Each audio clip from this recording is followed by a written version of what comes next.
अस्य श्री अर्गला स्तोत्रमन्त्रस्य विष्णुर्ऋषिः अनुष्टुप् छन्दः श्रीमहालक्ष्मीर्देवता श्रीजगदम्बा प्रीतये सप्तशती पाठाङ्गत्वेन जपे विनियोगः। ॐ नमश्चण्डिकायै। मार्कण्डेय उवाच। ॐ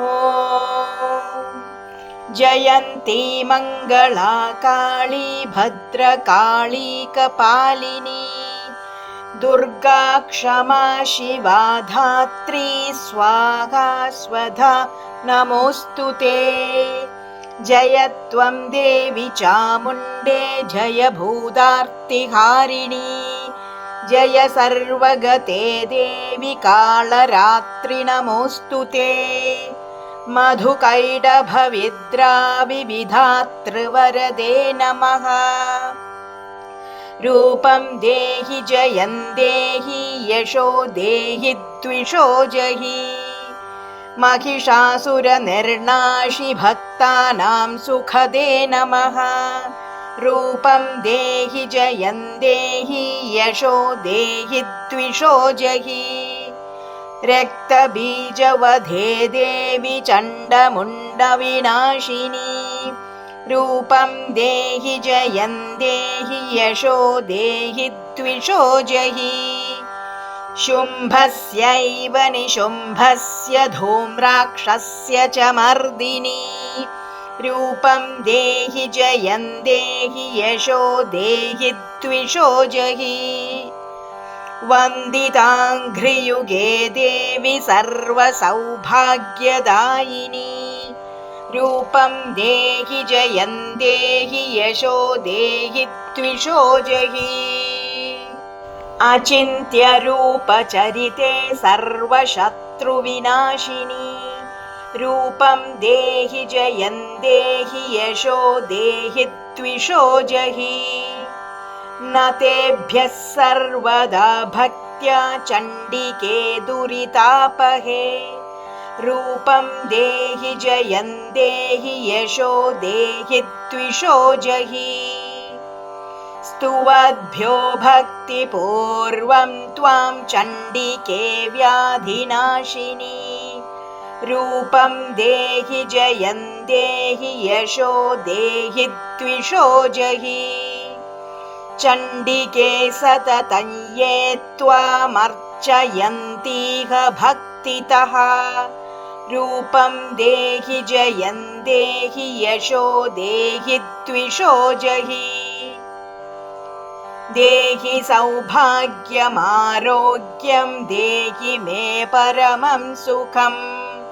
रूपं देहि जयं देहि यशो देहि द्विषो जहि विधेहि द्विषतान्नाशं विधेहि बलमुच्चकैः रूपं देहि जयं देहि यशो देहि द्विषो जहि विधेहि देवि कल्याणं विधेहि परमाश्रियम् रूपं देहि जयं देहि यशो देहि द्विषो जहि सुरासुरशिरोरत्ननिघृष्टचरणेऽम्बिके रूपं देहि जयं देहि यशो देहि द्विषो जहि विद्यावन्तं यशस्वन्तं लक्ष्मीवन्तं जनं कुरु रूपं देहि जयं देहि यशो देहि द्विषो जहि प्रचण्डदैत्यदर्पघ्ने चण्डिके प्रणताय मे रूपं देहि जयं देहि यशो देहि द्विषो जहि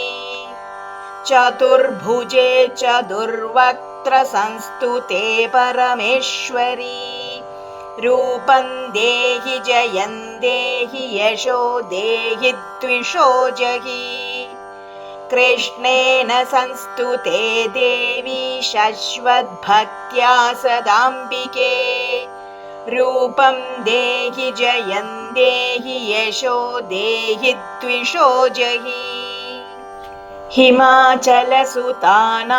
संस्तुते परमेश्वरी रूपं देहि जयं देहि यशो देहि द्विषो जहि इन्द्राणीपदि सद्भावपूजिते परमेश्वरी रूपं देहि जयं देहि यशो देहि द्विषो जहि देवि प्रचण्डदोर्दण्डदैत्यदर्पविनाशिनी रूपं देहि जयं देहि यशो देहि द्विषो जहि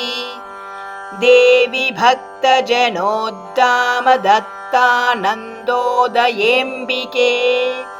रूपं देहि जयं देहि यशो देहि द्विषो जहि पत्नीं मनोरमां देहि मनोवृत्तानुसारिणीं तारिणीं दुर्गसंसारसागरस्य कुलोद्भवाम् इदं स्तोत्रं पठित्वा तु महास्तोत्रं पठेन्नरः सदु सप्तशतीं संख्या वरमाप्नोति सम्पदा इति देव्या अर्गळा स्तोत्रं सम्पूर्णम्।